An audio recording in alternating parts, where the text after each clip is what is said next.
Bonjour à tous et bienvenue sur Mininch, la chaîne d'actualité des miniatures. Alors aujourd'hui, on se retrouve parce que je suis à Bourges chez Collectors. Alors vous connaissez forcément les ventes aux enchères côté automobile, mais sachez qu'on a aussi la possibilité d'acheter des miniatures et des voitures miniatures. Et aujourd'hui, je suis chez le spécialiste de la vente de jouets anciens et de miniatures, Collectors. Alors bonjour Cédric, co-gérant de Collectors qui nous accueille aujourd'hui. Bonjour. Alors merci de nous faire découvrir cet antre. Écoutez, avec grand plaisir. C'est souvent méconnu et c'est intéressant, je pense, pour vous de découvrir comment on fonctionne. Donc on va partir à la découverte de Collectors, comment une collection qui arrive ici sera mise en vente pour arriver chez un nouveau collectionneur. Donc là on est au commencement de toute vente Collectors, la partie arrivage, le grand bâtiment blanc. C'est ça. Donc le sas de décompression, comme on dit chez nous. C'est l'endroit effectivement où les collections nous sont livrées avant d'être étiquetées puis positionnées sur les rayonnages dans le but de les vendre effectivement par la suite. Donc majoritairement, c'est quel type de collection que vous avez? C'est des successions, des personnes qui veulent se débarrasser de miniatures en particulier? Oui, la succession c'est vraiment la finalité généralement d'une collection, mais ça peut être aussi un collectionneur de son vivant qui décide de passer à autre chose. Et ça, c'est souvent très important pour lui parce que c'est la transmission de sa collection. D'où l'intérêt de faire les choses comme il faut. Et donc la première étape, les miniatures arrivent ici, sont déjà pré-triées, on va dire, ou pas du tout, que là il y a vraiment de tout quand on regarde d'assez près. Hein. Alors généralement quand c'est de la succession, c'est pas trié, c'est que les gens nous amènent ça comme ça vient et comme ils les ont trouvés sur les étagères à la maison. Hein. Donc là par exemple, tout à l'heure c'est ce qu'on a dit, on avait du BBR qui est juste ici. Oui. Je pense qu'il doit y avoir du XO qui traîne juste après. C'est ça.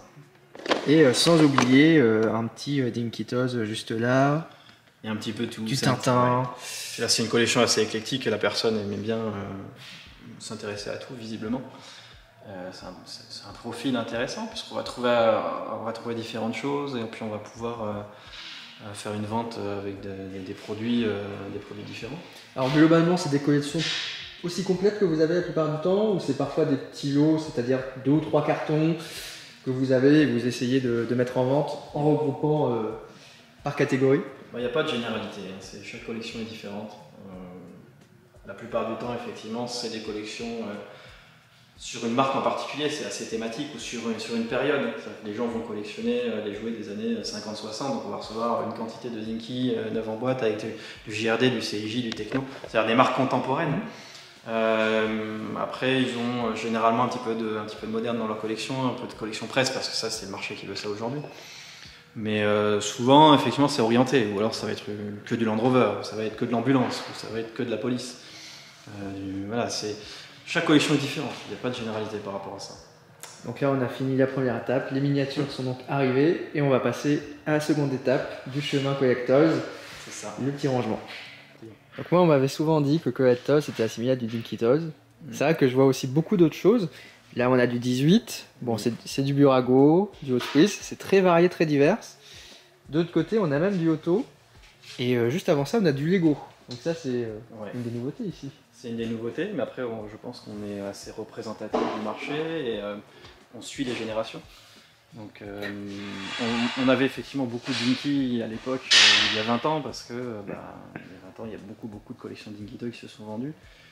Et c'était, on va dire, c'est principalement ce qu'il y avait sur le marché. Aujourd'hui, il y a différentes choses, parce que quand on parle de succession, on parle de génération, et quand on parle de génération, c'est ce type de produits-là aujourd'hui qui sont vendus, qui sont présents sur le marché. Et il y a aussi des collections qui sont un petit peu, d'un point de vue, elles arrivent d'un point de vue mystère. Ouais, c'est ça, c'est les boîtes mystères, on ne sait pas ce qu'il y a dedans. Donc là par exemple on a l'exemple ici. Qu'est-ce qu'on peut bien trouver dedans? Là c'est vraiment la découverte. Et ça sera du kit. C'est ça, du kit monté apparemment.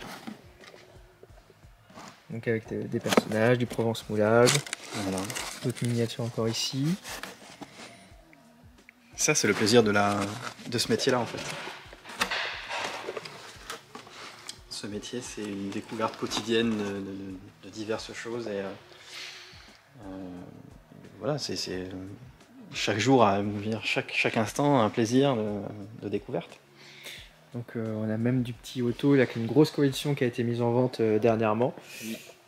Oui, on a eu 7000 modèles au 18e qui étaient stockés dans un grenier isolé. Est-ce qu'il y a un record de nombre de miniatures que vous avez reçu un jour? Dans une même collection? Dans une même collection. On va dire depuis que j'ai repris avec mon associé en 2015, le record ça doit être 50 000 pièces. Ça commence à faire beaucoup de voitures. Ouais. Là ça fait du monde, ouais. C'est la raison pour laquelle on a déménagé aussi, pour avoir plus d'espace de stockage de plein pied, et pouvoir s'organiser différemment. Donc une collection est donc arrivée chez Collectors, elle a donc été rangée. Maintenant elle va passer à l'étape suivante qui est la préparation. La préparation. Donc les experts viennent piocher dans les rayonnages pour pouvoir préparer les collections en vue de les vendre. Parce que c'est notre métier, nous n'oublions pas. Et donc alors là, des experts, on en a. Il y a 4 postes photos ici. Ouais, 4 postes photos non professionnels avec des stands parapluies pour pouvoir avoir une qualité optimale, hein, tout simplement. C'est de la HD. Alors ça m'a vraiment surpris quand j'ai débarqué ici de voir autant d'espace consacré à la photo et à la préparation, on va dire, des ventes en ligne. Oui, parce qu'en tout, on a quand même 6 ventes par mois. Et pour faire les 6 ventes par mois avec 400 lots à chaque fois, il faut du monde, il faut de l'appareil photo. Donc là, par exemple, on a une vente qui est en préparation, oui, avec des lots nos rêves. Une sous la vente du mois de janvier. Avec, voilà, du no rêve plastique ici. Du no rêve plastique. Donc là, ça a déjà été étiqueté.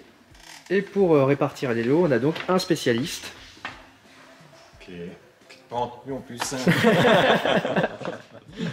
Donc Laurent, oui, qui est chez Collecta depuis plus de 20 ans. Oui. Ah voilà. Donc, après, c'est une question effectivement de connaissance, d'expérience qui fait que on va effectivement faire un lot comme celui-ci au lieu de faire un lot effectivement unitaire ou voilà, par deux tout simplement. Ouais, puisqu'à la base, vous partez de ça. De ça, voilà. Alors. Déjà, dans un premier temps, il faut ouvrir les cartons. Ensuite, dans un second temps, il faut effectivement préparer les lots. Donc là, ça peut être effectivement un peu brouillon pour certaines personnes, mais voilà. On fait effectivement quelques tas suivant différents critères, différents paramètres. Et puis ensuite, c'est un petit peu fini, on va dire, en respectant certaines règles, bien sûr. Mais voilà. Bon, j'ai vraiment été surpris chez Collectors, c'est de voir comment c'est organisé. On a vraiment l'impression de se croire chez Amazon. Oui, c'est un petit peu ça. Nous, c'était l'idée qu'on avait de, peut-être pas de la vente aux enchères, mais en tout cas de la préparation de commandes pour avoir quasiment de la VPC. Pour satisfaire le client final, c'est important pour nous de faire quelque chose de très carré, très cadré, avec une cohérence, avec une traçabilité. Donc là, on vient de quitter la partie carton qui, normalement, après, a été photographiée. Oui. Alors, on va passer juste par les expéditions. Juste ici. Merci beaucoup. Et on va arriver dans la partie préparation de vente. Voilà, donc une fois que les lots sont préparés, étiquetés, expertisés, ils sont stockés dans ces bacs-là, avec des étiquettes flash code, pour toujours cette idée de traçabilité et pour qu'aucune erreur ne soit possible en termes de vendeurs. Donc là, on est sur les ventes qui sont déjà en ligne. Voilà. Donc là, avec les miniatures qui ont donc été photographiées, elles ont reçu un petit flash code. Donc comme ça, elles peuvent être identifiées. Et donc à partir de ce moment, elles vont pouvoir attendre de trouver une nouvelle collection. Exactement. Elles sont prêtes pour le client final, pour le nouveau collectionneur et une vitrine qui les attend. Et c'est vrai on voit ici la diversité de choses qu'il peut avoir. Donc là, on avait du Dinky Toys. Là, on a des cartes. Oui, de la carte Dragon Ball, super. Un petit peu de poupée. Voilà, la majorette ici. Donc, du 43, du 64. On a vu aussi qu'il y allait avoir du 18. C'est ça qui fait la diversité des ventes et l'intérêt des collectionneurs. Et donc au final, c'est bien pour ça qu'il faut regarder chaque lot de chaque vente avec minutie. Surtout, c'est très important. Parce que tous les jours. Quand on collectionne, il y a forcément quelque chose qu'on peut trouver ici. Oui. Alors de mon côté, j'ai déjà trouvé du No Rêve 3 inch avec des modèles qui étaient assez rares et peu courants. Mais bon, après là par exemple, on peut le voir ici, il y a aussi des fois des modèles qui peuvent être modernes, comme du Monto Motors. Parce que c'est vraiment des collections complètes, on va dire, qui sont vendues la plupart du temps. Donc avec des modèles qui peuvent être plutôt recherchés, comme ici, il y a du Solido. Un peu de Solido, ouais. Avec des modèles en boîte, des modèles moins récents. Tout ce qui a pu être produit en termes de jouets sur des décennies. Donc il y en a pour tous les goûts, c'est très important et très intéressant de pouvoir travailler comme ça. Chaque collectionneur est unique et il trouvera la chaussure à son pied. Donc en soi, il y a à peu près 3 à 6 ventes par mois chez Collectors. C'est ça. Majoritairement et quasi maintenant uniquement en ligne. Oui, on fait plus de vente en salle. À vrai dire, vu l'équipement qu'il y a ici, autant vendre en ligne. C'est ça, et puis comme je vous disais, on est vraiment dans cet état d'esprit, vente par correspondance maintenant. C'est aussi intéressant pour les gens, la photo est bien faite, la description, on essaie de faire des choses proprement pour que le client final soit satisfait. Ce qui est le cas dans 99,9% des cas, parce qu'on ne se prétend pas parfait. Bon, je pense qu'on a fait le parcours d'expédition d'une miniature chez Collectors, de son arrivée avec une collection complète, à la photo, rangement, bac, puis expédition, et après elle arrive chez Collectionneur qui a gagné donc l'enchère. Absolument. Et merci beaucoup Cédric pour cette petite visite. Merci à vous. De notre côté, on se dit donc à très bientôt sur Mininch. N'hésitez pas à aller consulter l'article photo de découverte de Collectors qui explique un petit peu le principe, que ce soit côté acheteur ou côté vendeur. Et donc on se dit à très bientôt. Allez, ciao. Au revoir.